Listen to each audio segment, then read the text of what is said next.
Well, for some analysis and reaction, we're joined by Karen McArthur, a criminal defense lawyer in Toronto. The Justice Minister certainly doesn't sugarcoat this, admits that it was a huge problem, apologizes for it.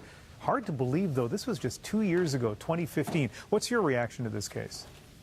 I read about this case and I said, if CBC doesn't have me on here to say how appalling this treatment was, I'll never come on CBC again.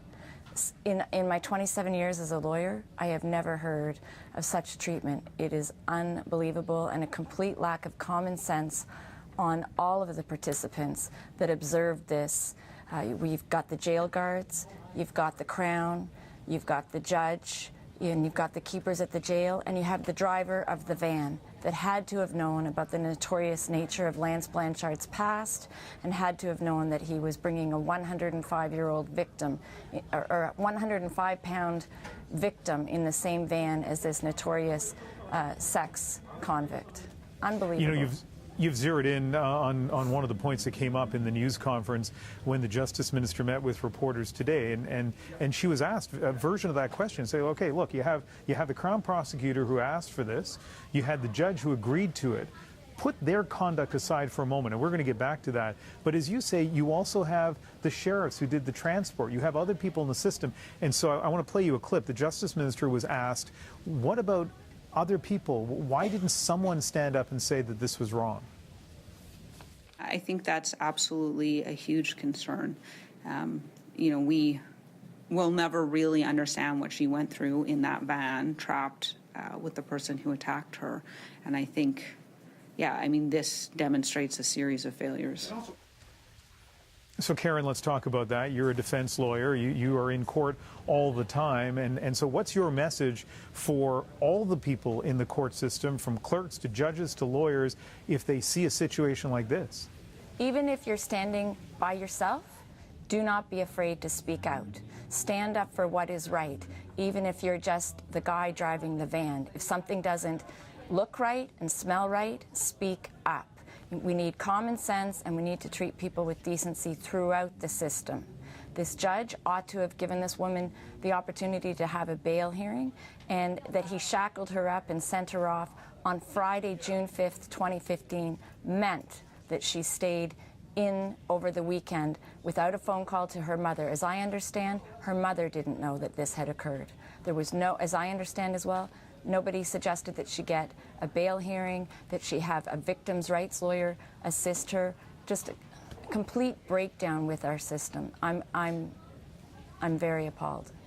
The Justice Minister today saying that she does not know of another case where this criminal code section has been used in this way, because, of course, the complication here is it's one thing to punish a witness for not testifying, you know, and keeping them in jail, and even that's arguably a pretty draconian measure.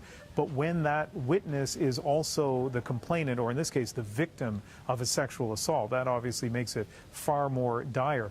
Well, the section is there. The section is there, Ian, but you're entitled to have a bail hearing. So there were all kinds of lesser restrictions that could have been imposed, other than putting her in the same jail facility for a lengthy period of time and in the same tight, cramped van with a 6'7", 260-pound man who had viciously raped you and choked you less than a year before. Unbelievable treatment.